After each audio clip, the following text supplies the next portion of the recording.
უმრავლესობა ვიცი შემოსულების ფიზიკოსები ბრძანდებით და ალბათ ბევრს უკვე გსმენიათ ახალი ფიზიკის ძიების შესახებ, რომელიც სულ რამდენიმე წლის დაწყებულია და რატომ წამოვიდა ახლა აი ესეთი თემატიკა ახალი ფიზიკის ძიებასთან დაკავშირებით.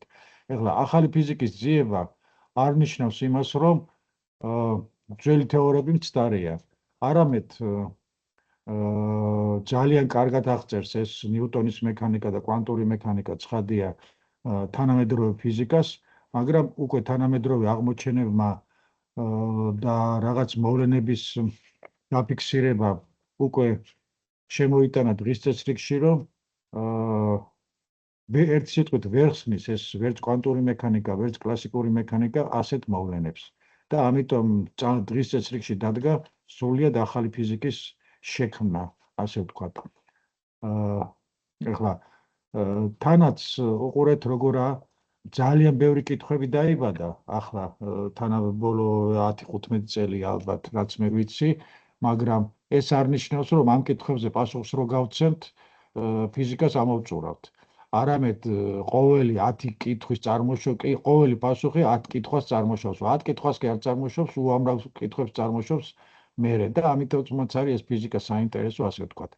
ეხლა ასეთი საკითხების შეტანა სკოლაში თუ შევიტანთ, კიდევ ვითი არის საინტერესო, რომ ეხლა ბავშვებს შეიძლება არ ვასწავლოთ კვანტური მექანიკა და ეს ახალი ფიზიკის ელემენტები, მაგრამ ალბათ გარკვეული რაღაცა წარმოდგენები მაინც უნდა გქონდეთ, რომ ესენი არიან ხვალინდელი ფიზიკა, ამათ უნდა შექმნან ესენი არიან ხვალინდელი მეცნიერები, ასევე ტექნოლოგიები, ეს ყოველთვის ეს ახალი ფიზიკის შექმნა და ახალი კვლევები ახალ ტექნოლოგიებს ქმნის, რა თქმა უნდა და თუ გვინდა რომ ჩვენ ბოლო-ბოლო ვიყოთ არა მარტო ამ ტექნოლოგიების მომხმარებლები, არამედ მათი შემქმნელებიც, ალბათ ასეთი თანამედროვე საკითხები და ფიზიკის საკითხებზე წარმოდგენა უნდა გქონდეს, რა თქმა უნდა, მოსწავლეებს. ეხლა, რატომ გჭირდება ახალი ფიზიკა, რატო წამოვიდა ეს ასეთი საჭიროება, რატომ შეიქმნა? როდესაც, ესე იგი, წინა საუკუნის დასაწყისში, სადღაც 1920-30-იან წლებამდე, ხო, ფიქრობდნენ, რომ ეს კლასიკურმა ფიზიკამ, ეგრეთ წოდებულმა ნიუტონის მექანიკამ, პრაქტიკულად თავი უკვე ამოწურა და ფიზიკაში ახალის შექმნა თითქმის შეუძლებელი იყო. პრაქტიკულად ნიუტონის მექანიკაში აღარ შექმნილა იმის შემდეგ რაიმე სიახლე. მაგრამ მერე, როდესაც მოხდა პირველად ელექტრონის აღმოჩენა, მერე პროტონი, ნეიტრონი და ელემენტარული ნაწილაკები, აღმოჩნდა, რომ ეს ნაწილაკები, რომელიც სამყაროს აგურებს წარმოადგენს, აღარ ემორჩილებოდა არსებულ ფიზიკის კანონებს. ამიტომ ესე იგი, რო ვთქვათ, მაშინდელი ახალი ფიზიკა დაიწყო, ეგრეთ წოდებული კვანტური მექანიკა. და ესე იგი, ეს უკვე ისეთი ფიზიკა წამოვიდა, რომ ალბათ ჯანსაღას ეწინააღმდეგებოდა სრულიად სულ სხვა ფიზიკა იყო და თვითონ მის შემქმნელებსაც, თვითონ აინშტაინი იყო, თუ ეს პლანკი იყო, თუ რა ქვია, ბორი და ესენი მათემატიკურად თეორეტიკოსები იყვნენ, მათემატიკურად კი ამტკიცებდნენ, რომ ეს ასე უნდა იყოს, მაგრამ თვითონაც არ სჭიროდათ, რომ ეს რეალურად ასე შეიძლება განხორციელებულიყო. მაგრამ დროთა განმავლობაში გვაჩვენა ექსპერიმენტებმა, რომ ეს მართლაც რეალურად ხდება და მართლაც რეალურია. ეხლა აი ეს დაახლოებით უკვე 70-იან წლებისთვის დიდი დრო არ არის, ხო, სადღაც 50 წელია გასული, უკვე შეიქმნა ფიზიკის სტანდარტული მოდელი, რომელიც თითქმის ყველა ექსპერიმენტალური შედეგი და დაადასტურა და ზუსტად იწინასწარმეტყველა რა უნდა ყოფილიყო შემდეგი, ასე ვთქვათ. ეხლა კონფლიქტი რაში მოვიდა? მთავარი კონფლიქტი რა იყო? ნიუტონის მექანიკა, აინშტაინის ფარდობითობის თეორია, როცა შეიქმნა ეს თეორიები, ძალიან კარგად აღწერდა მაკროსამყაროს. მერე კვანტური მექანიკა შეიქმნა, რომელიც მიკროსამყაროს ძალიან კარგად აღწერდა, მაგრამ ერთადერთი ნაკლი ამათ ის ჰქონდათ, რომ აი ამათი გაერთიანება დღემდე ვერ მოხერხდა. ცოტა უცნაურია. ის აგურები, ის ელემენტარული ნაწილაკები, რისგენაც მთელი სამყარო შესდგება, ცოცხალი თუ არაცოცხალი, სულ სხვა კანონებს ემორჩილება, როგორც კი ესენი ერთად თავს იყრიან და ქმნიან მაკროსხეულებს, უკვე სხვა კანონები მოქმედებს, ამ კანონებს არ ემორჩილება. როდესაც ვიცით, რომ სამყაროში საერთოდ ერთნაირი კანონები უნდა მოქმედებდეს, ასე ვთქვათ. ახლა ბოლო პერიოდში წამოვიდა უკვე კიდე ახალი აღმოჩენები. ეს არის შავი ხვრელების შესწავლა, რომელიც უკვე გრავიტაციულმა ტალღებმა დაადასტურა, რომ ნამდვილად არსებობენ. დიდი აფეთქების თეორია, რომელიც უკვე თითქმის დადასტურებულია, მაგრამ აი შავი ხვრელების ცენტრში რა ხდება? არავითარი ჩვენი კანონები იქ აღარ მუშაობს. ეხლა წარმოიდგინეთ, რომ შავი ხვრელი, აი დედამიწა რო შავ ხვრელად გადაიქცეს, უნდა გახდება სულად 8 მილიმეტრი, თუნდაც 1 სანტიმეტრი, ხო? აი მე 1 სანტიმეტრის ბურთში დედამიწის მასის ჩატება პრაქტიკულად დღევანდელი კანონებით შეუძლებელია. თუ აქვს ატომური სტრუქტურა, ეს შეუძლებელია. ესე უკვე ვიცით, რომ იმ შავი ხვრელებს არ აქვს ატომური სტრუქტურა. მაშინ რა სტრუქტურა აქვს და იქ რა კანონები უნდა მუშაობდეს? ეს უკვე დღევანდელი კანონებით აუხსნელია. დიდი აფეთქების მომენტში განტოლებები არ მუშაობს. აი აფეთქების მერე კი მუშაობს, მაგრამ თვითონ აი მომენტში, აფეთქების მომენტში იმის წინ ხო ლაპარაკი ზედმეტია. აფეთქების მომენტში რა იყო და რა მოხდა, ეს კანონები დღევანდელი კანონები არ მუშაობს. ეს არის ეგრეთ წოდებული პლანკის დროს უწოდებენ, თუ არ ვხსნები 10 ხარისხად -45 წამია. აქამდე შეგვიძლია ამის იქით მუშაობს ჩვენი კანონები, იმის იქით საერთოდ ყრუ კედელია არ მუშაობს. ამიტომ დღის წესრიგში დადგა ახალი ფიზიკის ძიება. ეხლა რა არის ეს სტანდარტული მოდელი? ჯერ, რაც უკვე ჯერჯერობით კარგად მუშაობს და ვიცით. ეს არის სულ არის სამი თაობის ნაწილაკები. ეს არის პირველი თაობის ნაწილაკები, რომელიც არის უკვარკი, დეკვარკი და ელექტრონი, რითაც აგებული არის მთელი ჩვენი სამყარო, ცოცხალიც, არაცოცხალიც ბუნებაც. მეორე თაობის ნაწილაკები, ეს არის კიდე მეორე და მესამე თაობის ნაწილაკები, ეს არის C კვარკი, S კვარკი, T და B კვარკი. ესენი შედარებით მძიმე ნაწილაკებია პირველ თაობასთან შედარებით. ესენიც ვიცით რას აკეთებენ, ქმნიან სხვადასხვა ნაწილაკებს, როგორიც არის მეზონები და ასე შემდეგ, მაგრამ აი ეს ნაწილაკები სამყაროს რისთვის დაჭირდა, ესეც დროებით გაუგებარია, იმიტომ რომ სამყაროში ზედმეტი არაფერი არ იქნება, რაც არ ჭირდება და არ არის საჭირო სამყაროს შესაქმნელად.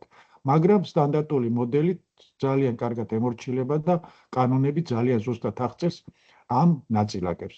და გვაქვს კიდევ ეგრეთ წოდებული ბოზონები, რომელიც არის ძალის ნაწილაკები, ეს 4 ძალა გვაქვს, ეს არის გრავიტაცია, ელექტრომაგნიტური, სუსტი ურთიერთქმედება და ძლიერი ურთიერთქმედება და ამასაც ძალიან კარგად აღწევს. მაგრამ აი ეხლა როცა ჩვენ ვლაპარაკობთ, რომ უკვე ეს შავი ხვრელებია, დიდი აფეთქების თეორია, პარალელური სამყაროები, სიმეიბის თეორია, ძალიან ბევრი თეორიები წამოვიდა და ბევრი რაღაცა ექსპერიმენტზე იქნა დამზერილი, რითაც აი ამ სამი თაობის ნაწილაკებით არანაირად არ აიხსნება, ვერანაირად ვერ აიხსნება. სხვათა შორის აი ეს სტანდარტული მოდელი როცა ჩამოყალიბდა, ეს ერთი ფორმულა, რომელიც უკვე თქვენს, რომ ეს არის განტოლება, რომლითაც სამყაროში თითქმის ყველაფერი განიმარტავსო. მაგრამ აღმოჩნდა, რომ ეს განტოლებაც ბევრ რამეს არ განმარტავს. ისე მაინტერესებს ეს ამ ხელა განტოლება თუ იცის ვინმე მაინც ზეპირად. ცოტა თუ ძნელი წარმოსადგენია. ეხლა სტანდარტული მოდელი უკვე გარკვეულ საზღვრებში მოექცა. ხო, ძალიან ზუსტია ეს სტანდარტული მოდელი, ყველაფერს ძალიან კარგად აღწერს ჩვენთვის ცნობილ ნაწილაკებს და ძალებს, მაგრამ რას ვერ ხსნის? ესე იგი, ჯერ ერთი გრავიტაცია, არანაირად ესე იგი მინიშნება რა გვაქვს, რა არის ეს გრავიტაცია. ჯერჯერობით არ ვიცით, არც ნაწილაკი აღმოჩენილი, რომელიც სტანდარტული ისა ჰიპოთეზურად ეს უნდა იყოს გრავიტონი და არსად არ ჩანს. მერე ბნელი მატერია და ბნელი ენერგია რა არის ეს, რომელიც არ ვიცით. ესე იგი, ჩვენ ვიცით, რომ სამყაროს ჩვენთვის ცნობილი, აი ეს წეგან კვარკები რო განახეთ სამი თაობის ნაწილაკები, იმ სულ სამი თაობის ნაწილაკით არის, პირველი თაობის ნაწილაკებით არის სულ სამი ნაწილაკით აგებული მთელი სამყარო. ეს არის 5%, რასაც ჩვენ ვხედავთ, მაგრამ ის 95% რა არის? რა მატერიისგან შედგება, ან რომელიც ჩვენთან ურთიერთქმედებაში არ შემოდის. ამას სტანდარტული მოდელი ჯერჯერობით ვერ ხსნის, ჯერჯერობით კი არა ვერ ხსნის.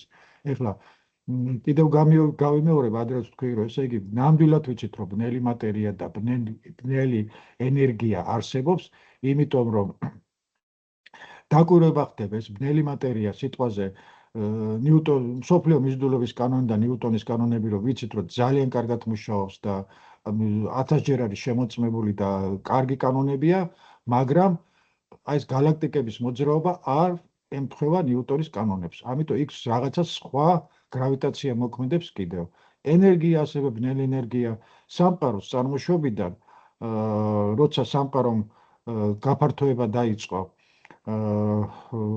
სიტყვაზე აქამდე უნდა შენელებულიყო, ან სიტყვაზე პირიქით შეკუმშვა უნდა დაეწყო, მაგრამ ბოლო პერიოდში აღმოჩნდა, რომ სამყარო კი არ შენელებული კი არა, პირიქით აჩქარებულად ფართოვდება. ეს დღევანდელ კანონებს ეწინააღმდეგება.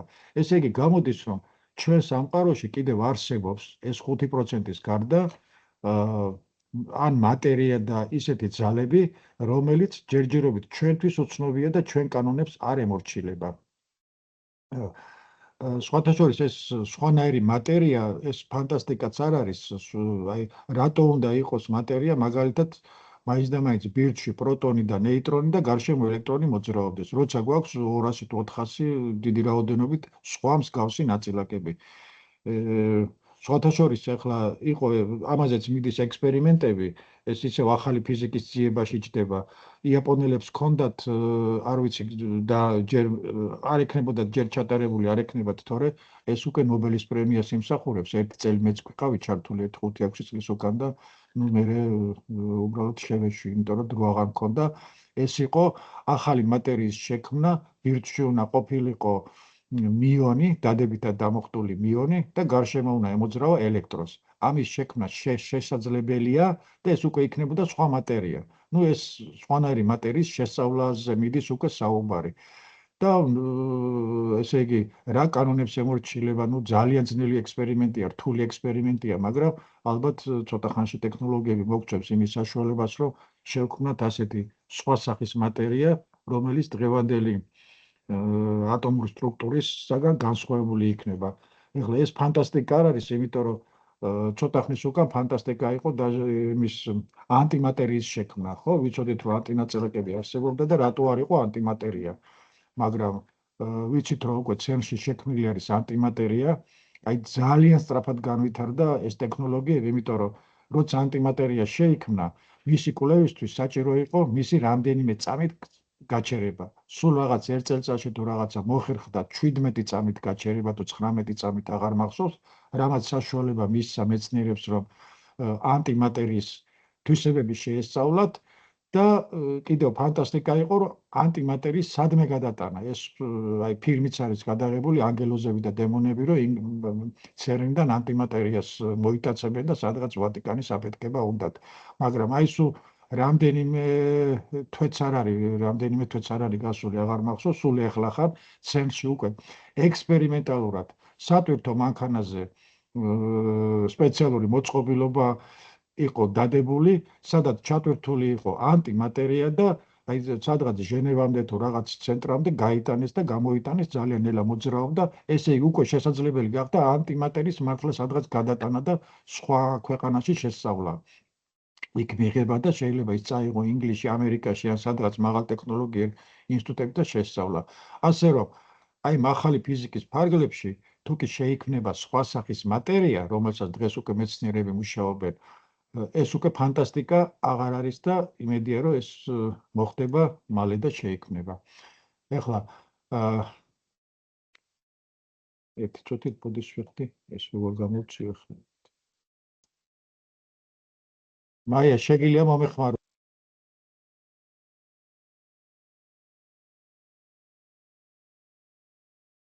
ბოდის ვიხდი სულ ერთი წუთით, პატარა ტექნიკური პრობლემა.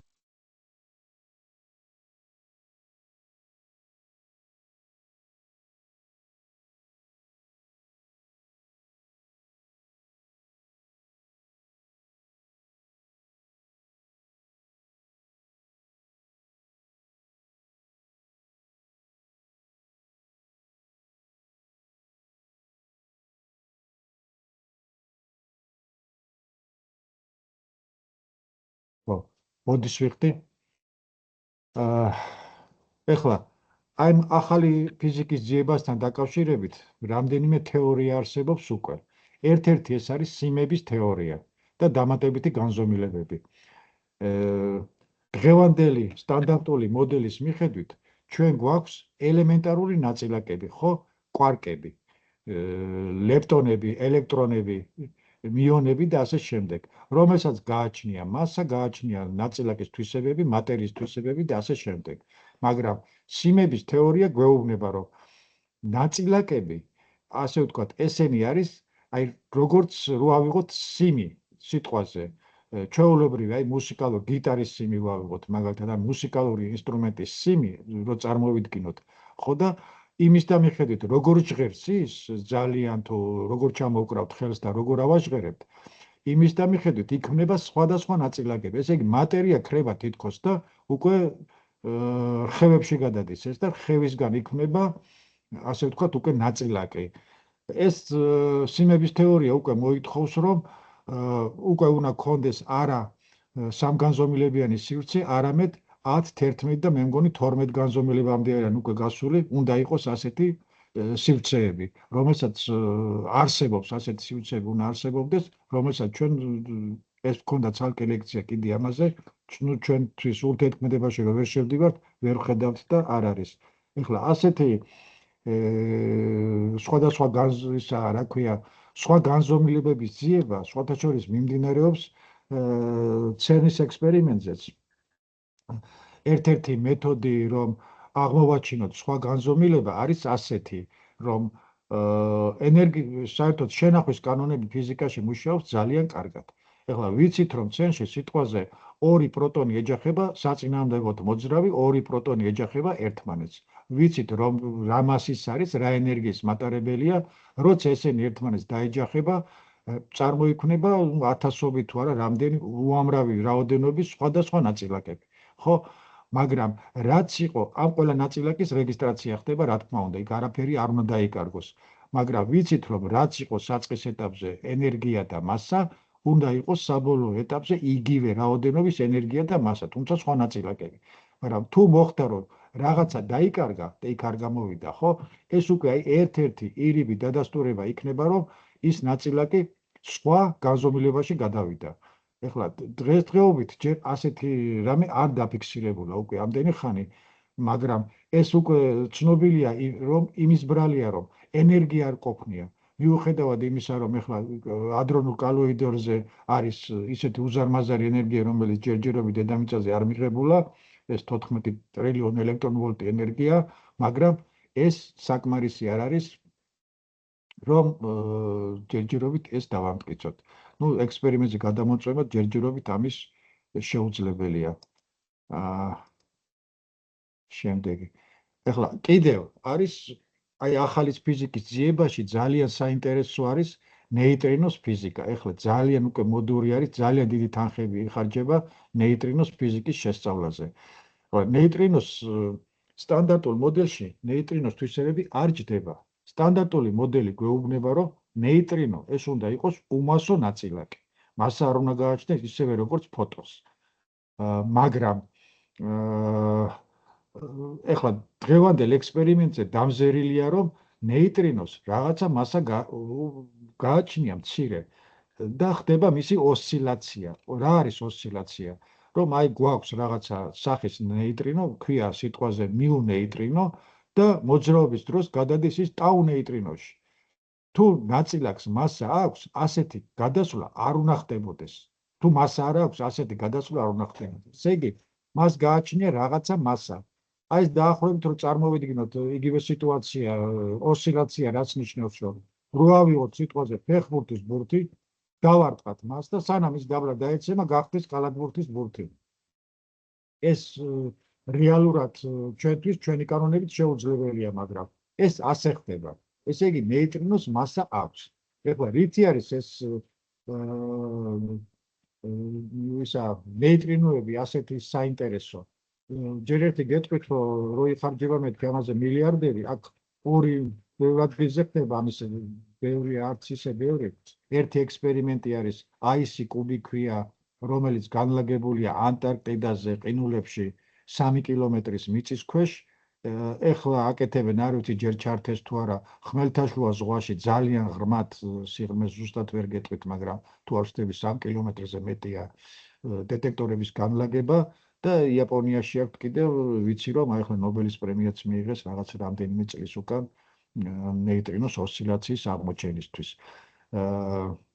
რითი არის ახლა ეს ნეიტრინოების შესწავლა საინტერესო? ჯერ ერთი ბევრი კანონების ეს ახალი ფიზიკისთვის ძალიან მნიშვნელოვანია მესთვის რების შესწავლა და მეორეც ახლა აი ჩვენთან კოსმოსიდან მოდის ძალიან დიდი რაოდენობით ნეიტრინოები მაგალითად აი ადამიანის სხეულში ერთ წამში დაახლოებით დათვლილია სადღაც 100,000 თუ არა 100 ტრილიონი თუ რაღაცა ნეიტრინო გარბის ისე რომ ჩვენ ვერ ვგძნოთ და ისე გარბიან ეს ნეიტრონები даже galaktikებს და პლანეტებს და ვარსკვლავებს რომ საერთოდ ურთიერთქმედებაში არ შედის და გადის და ასე ვთქვათ გადის ასე თავისუფლად.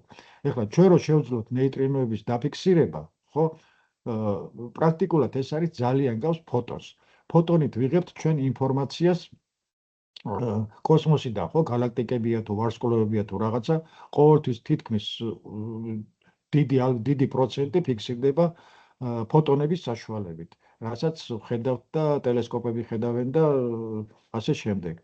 და ეხლა ნეიტრინოს დაფიქსირება რომ მოვახერხოთ ჩვენ, რახან ნეიტრინო ისე მოდის ჩვენამდე რომ ურთიერთქმედებაში არ შედის ვარსკვლავებთან და პლანეტებთან და ამ არსებულ მატერიასთან, მაშინ ჩვენ შეგვიძლია დავინახოთ უკვე აი შორეულ galaktikებში, აი სამყაროს კიდეში რა ხდება. და ძალიან დიდი პროგრესი იქნება უკვე კოსმოფიზიკაში და ასტროფიზიკაში და კოსმოსის შესწავლაში, გარდა იმისა, რომ ახალი ფიზიკისთვის მნიშვნელოვანია და ზოგადად ფიზიკისთვის და შემეცნებისთვის და სამყაროს გაგებისთვის. შემდეგ როგორ ვეძებთ ახალ ფიზიკას? აი წეგან უკვე ვთქვი, დიდი ადრონული კოლოიდები არის ერთ-ერთი ახალი ფიზიკის შესასწავლად და ვთქვი რომ ჯერჯერობით სიმძლავრე არ ყოფნია რომ ეს ახალი ფიზიკის კანონები შევისწავლოთ, მაგრამ 2009 წლიდან უკვე შეგვეძლება რომ 10 ჯერ მეტი მონაცემები ავიღოთ, იმიტომ რომ მისი ენერგიის გაზრდა უკვე შეუძლებელია, იმიტომ რომ მაქსიმალურ ენერგიაზე და ასეთი ზომის ამაჩქარებელს აღარ შეუძლია მეტი ენერგიის მიცემა, ამიტომ ხდება განათებულობის გაზრდა. ესე იგი, განათებულობა რას ნიშნავს, რომ ერთ სიტყვაზე რაც დღეს პროტონები გარბის ამ ამაჩქარებელში 10 ჯერ მეტი პროტონები გაივლის და ეფექტი იქნება გაცილებით მეტი. ცხადია, რაც მეტი პროტონი დაეჯახება ერთმანეთს, მეტად შევისწავლეთ. ეს 2029 წლიდან, როდესაც ჩაირთვება. აი ახლა ამ წლის ბოლოს უკვე წლის ბოლოსაც არა, სადღაც რამდენიმე თვეში გაითიშება ადრონული კოლაიდერი, გაჩერდება უკვე რამდენიმე წლით და მთლიანად ხდება დეტექტორების მოდერნიზაცია, ასე ვთქვათ, ახალი ტექნოლოგიების დანერგვა და პრაქტიკულად დეტექტორები მთლიანად იშლება და დგება ახალი ტექნოლოგიები და რაღაცა იმედის მომცემია, რომ აქედან კიდევ ახალი ფიზიკის რაღაც ელემენტებს შევისწავლეთ. გარდა იმისა, ასევე დაგეგმილია მომავალში ჯერჯერობით დრო არ არის განსაზღვრული, ეს დღევანდელი კოლაიდერი თუ არის 27 კილომეტრიანი, ეს იქნება 100 კილომეტრიანი, სადღაც შეიძლება 100 ტევამდე ავიდეს უკვე ენერგია და ეს იქნება უკვე 10 ჯერ მეტი ენერგია თუ ექნება და ასეთ უზარმაზო კოლაიდერზე, უკვე ალბათ შესაძლებელი იქნება ახალი ფიზიკის ძიება, სხვა პარალელური, რა ქვია, სხვა განზომილებების პოვნა, სიმების თეორიის შემოწმება და ასე შემდეგ. ასევე ნეიტრინოს ობსერვატორიები არის, უკვე გითხარით, ეს ანტარქტიდაშია ძირითადად და ხმელთაშუა ზღვის ფსკერზე. გრავიტაციული ტალღები ძალიან მნიშვნელოვანია შესწავლა, ასე ვთქვათ, გრავიტაციული ტალღების შესწავლა ძირითადად ხდება, ეს არის ერთი იტალიაშია განლაგებული და ერთი ამერიკაში, რომელთაც დააფიქსირეს გრავიტაციული ტალღები, ხო და აი ეს გრავიტაციული ტალღები შეიძლება მერე უნდა მეთქვა, მაგრამ გრავიტაციული ტალღები თუ ისევე დავაფიქსირეთ, როგორც აი კოსმოსური ფონი, გამოსხივება დიდი აფეთქების დროს, როდესაც მოხდა უკვე გამოსხივების დაწყება, როდესაც ფოტონები გამოვიდნენ უკვე გარეთ, ხო? აი ეს კოსმოსური ფონი უკვე გადაღებულია ელექტრომაგნიტური ტალღების სახით და აი ეს ფონი ვიცით და მაგის საშუალებით შეგვიძლია მთელი სამყაროს ისტორია აღწეროთ ჩვენ, როგორი იყო დაბადების მომენტში და ასე შემდეგ და ჩვენ თუ რა თქმა უნდა ამ დიდი აფეთქების მომენტში გამოსხივდა ასევე გრავიტაციული ტალღები და ჩვენ თუ შევძელით ამ გრავიტაციული ტალღების ფონის გადაღება, ასე ვთქვათ, ჩვენ სამყაროში, ეს მოგცემს კიდე უზარმაზარ ინფორმაციას სამყაროს წარმოშობაზე, დიდ აფეთქებაზე და ძალიან ბევრი ინფორმაცია, მაგრამ ჯერჯერობით დღევანდელი ფიზიკა ამის საშუალებას არ ეძლევა. ასევე კოსმოსურ ტელესკოპებში მიდის ეს ჯეიმს ვები, რომელიც ძალიან ბევრი აღმოჩენები გააკეთა, მაგრამ ახალი ტელესკოპების გაგზავნა იგეგმება, რომელიც გაცილებით მძლავრია და მისი გადამოწმებაც მოხდება. ასევე მიწისქვეშა ლაბორატორიებია ბნელი მატერიის პირდაპირ ძიებისთვის, ეს შახტებში და ასე ვთქვათ, მიტოვებულ ქვანახშირის და უკვე გაუქმებულ შახტების მიწისქვეშ არის განლაგებულები და მაგრამ ჯერჯერობით პრაქტიკულად წინსვლა არის და ასეთი რამეები არ ჩანს. აი ახლა კარგი ეს არ მინდა ამაზე ტყუილად გავცდები ჯერა. ხო, ახლა თეორიული სცენარები როგორ უნდა ვიპოვოთ თეორია რაზე მუშაობს, ხო? ესე იგი ყველა ნაწილაკს უნდა ყავდეს თავისი სუპერ პარტნიორი, რომელიც ჯერ არ ჩანს. ბნელი მატერიის კანდიდატები ამას ვეძებენ ნეიტრალინოს ეძახიან, მაგრამ ეს პირობითი სახელია და ჯერჯერობით არ არის აღმოჩენილი, რა თქმა უნდა. დამატებითი განზომილებების ძიება მიდის თეორიული მოდელების ლეპტოკვარკები, ეს არის კიდევ მნიშვნელოვანი, ხა ცილო ფიზიკური ტერმინები არ ვიხმარო, მაგრამ ამის გარეშეც მაინც ვერ ვახერხებ. ეს კვარკების სიტყვაზე ლეპტონები, ეს არის ელექტრონები, ელემენტარული ნაწილაკები, ასე ვთქვათ, ეს არის ელექტრონები, პოზიტრონები, მიონები და ასე შემდეგ, რომელთა შორის კავშირი არის, ერთი გადადის მეორეში და ერთმანეთში გარდაქმნა ხდება, მაგრამ თუ კვარკებიც ლეპტონებია და ნამდვილად ლეპტონებია, მათ შორის კავშირი არ არსებობს და მათ შორის კავშირი უნდა არსებობდეს. დღევანდელი კანონები ამას ვერ ხსნის. მერე ძებნის ობიექტია, კარგი, ეს დამატებითი განზომილებები ვთქვით. მომავლის ექსპერიმენტები კიდევ სად შეიძლება ეს დაემზიროს ახალი ფიზიკა. ეს უკვე ცერნის ექსპერიმენტზე ვთქვი, ახალი ამაჩქარებლების მომზადება 2009 წელში იქნება, 2029 წელში იქნება 10-ჯერ მეტი სიმძლავრის, უფრო სწორედ სიხშირის ამაჩქარებელი და ცოტა მომავალში კიდევ უფრო დიდი სიმძლავრის. აი ახლა ლიგოზე, ხო, ლიგო ქვია თუ არ ვცდები, ამერიკაში დააფიქსირეს ორი დიდი შავი ხვრელის შეჯახების შედეგად გრავიტაციული ტალღების გამოსხივება. ეს მოხდა რაღაც 4 თუ 4,5 მილიარდი წლის უკან მოხდა შეჯახება და დღეს მოვიდა ჩვენამდე ტალღები და მისი დაფიქსირება მოხდა. ამაზეც ნობელის პრემია გაიცა, მაგრამ არ არის ისეთი მგრძნობიარე და ტექნოლოგიურად ზუსტი და ეს თუ ჩვენ შევქმნით, თუ შეიქმნა სიტყვაზე დაახლოებით 100-ჯერ უფრო მგრძნობიარე, მერე უკვე კოსმოლოგიური ახალი ფიზიკის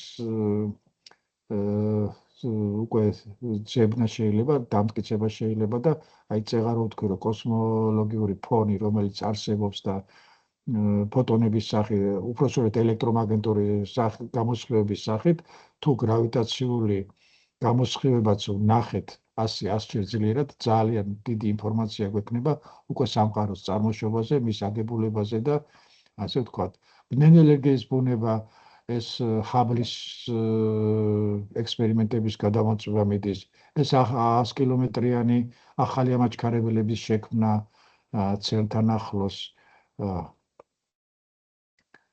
ხო. ეს მომავლი. ხო, აი ახლა 21 საუკუნეში წამოვიდა სწორედ ეს ღია კითხვები, რომელმაც დღის წესრიგში დააყენა უკვე ახალი ფიზიკის შექმნა, ეს არის ბნელი მატერია, ბნელი ენერგია, სუპერსიმეტრია, ნეიტრინო, რომელიც ძალიან მნიშვნელოვანი ნაწილაკი აღმოჩნდა, კვანტური გრავიტაცია. ახლა ამ ნაწილაკებზე ძალიან კარგად მუშაობს კვანტური მექანიკა, ხო, მაგრამ გრავიტაციაზე ეს არ მუშაობს და იქ კვანტური გრავიტაცია, ამის თეორიაც არ არსებობს. სიმების თეორია ეს წეგანო თქვი და ეხლა დამატებითი განზომილებები კიდევ. აი 21 საუკუნეში აი ეს ძირითადად აი ეს 6 კითხვა რო ჩამოვთვლი, კიდე სხვა კითხებიც არის უმნიშვნელო, ძალიან უმნიშვნელო კითხვები, მაგრამ აი ეს ძირითადად აი ეს 6 კითხვა, რომელზეც მიდის როგორც თეორიული, ასევე ცდილობენ რომ ექსპერიმენტები დადგეს ამაზე. ეხლა რატო არის ესეთი დასკვნის სახით ახალი ფიზიკის ძიება ასეთი მნიშვნელოვანი, რატო დადგა დღის წესრიგში? ჯერ ერთი როგორაა სამყარო აგებული, ვინ ვართ, საიდან მოვდივართ, ადამიანური ცნობის მოყარეობაა, ხო, რაღაც ახალი კითხვები იბადება და გვინდა მათზე პასუხების გაცემა, ხო? გარდა ამისა, ძალიან მნიშვნელოვანია ტექნოლოგიების განვითარება.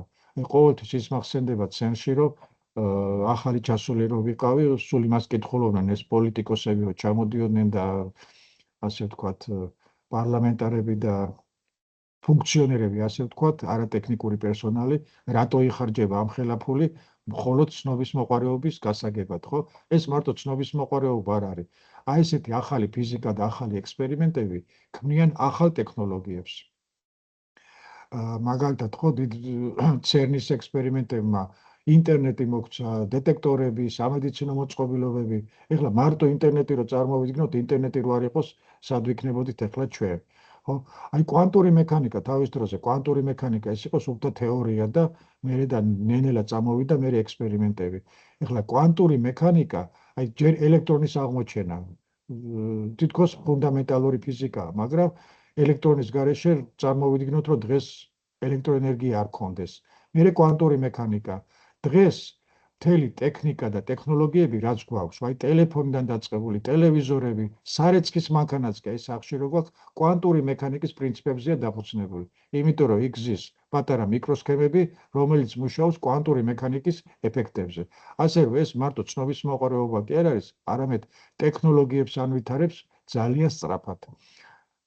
ასევე აი ახლა სამომავლო ენერგია, ხო, არ ვიცით რა იქნება კიდე ენერგია, როგორც ბირთვული ენერგია წამოვიდა კვანტური მექანიკის შექმნის შემდეგ და ძალიან კარგად იყენებენ, ზოგი ცუდათაც იყენებს და ეს ანტიმატერიის შესწავლა თუ მოხდა კარგად, ეს თეორიულად არის უზარმაზარი ენერგიის წყარო, იმიტომ რომ ალბათ მეტის მიღება რაღაც თეორიულად დღევანდელი წარმოდგენებით შეუძლებელიც კი არის, იმიტომ რომ ანტიმატერიის ენერგია რას ქვია?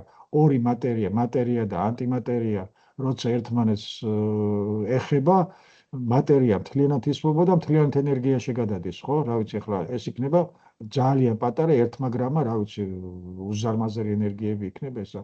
და ახლა ფილოსოფიური საკითხების დგება აქა, რომ აი ჩვენი ადგილი სამყაროში და ვინ ვართ, საიდან მოვედით, საით მივდივართ, ეს მარადიული კითხვები, რა არის ჩვენი მიზანი, რისთვის შექმნა, ასე ვთქვათ, შემოქმედმა და ძალიან ბევრ ფილოსოფიურ საკითხებსაც წყვეტს. და ასევე ძალიან მნიშვნელოვანია კიდევ, რატომ არის ბუნების ფუნდამენტალური მუდმივები ზუსტად ისეთი, როგორიცაა, ხო? ვიცით, რომ ამ სამყაროში ბევრი ფუნდამენტალური კანონები მუშაობს, ხო, ეს აღარ მინდა ეხლა ჩამოთვლა, ძალიან ბევრებია. რატო ასეთი და არა სხვანაირი, ხო? აი ეს უკვე ძალიან გვაახლოებს წეღარო თქვი რელიგიის და ფიზიკის კავშირი მეთქი, აი ეს უკვე ასეთი საკითხები უკვე ძალიან ახლოს არის, რატომ შექმნა სიტყვაზე ღმერთმა თუ რელიგიის კუთხით მივუდგებით ზუსტად ისეთი კანონები, რომელიც არის, რა ქონდა ამით მიზანი და ჩაფიქრებული, ხოლო ფიზიკის ენით ფიზიკოსები როგორც მოიხსენიებენ ხოლმე მსოფლიო გონმა რატო შექმნა ის, რაც როგორიც არის, რა კანონებიც მუშაობს დღეს. და ნუ ასე ვთქვათ, ფილოსოფიური საკითხებიც წყდება, აი ეს ახალი ფიზიკის ძიება ძალიან ბევრ ასეთ კითხვებზე გაგვცემს პასუხს. კარგით, ახლა მე უკვე ბოლოსკენ წავედი და დავამთავრე. კითხვები თუ გაქვთ, შეგიძლიათ მომწეროთ, შეგიძლიათ პირდაპირ დასვათ ასეთი შეკითხვები. მადლობთ ყურადღებისთვის. ხელი საწევა ვერ ხედავ.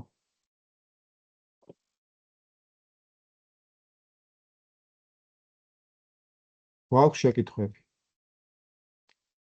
მადლობა.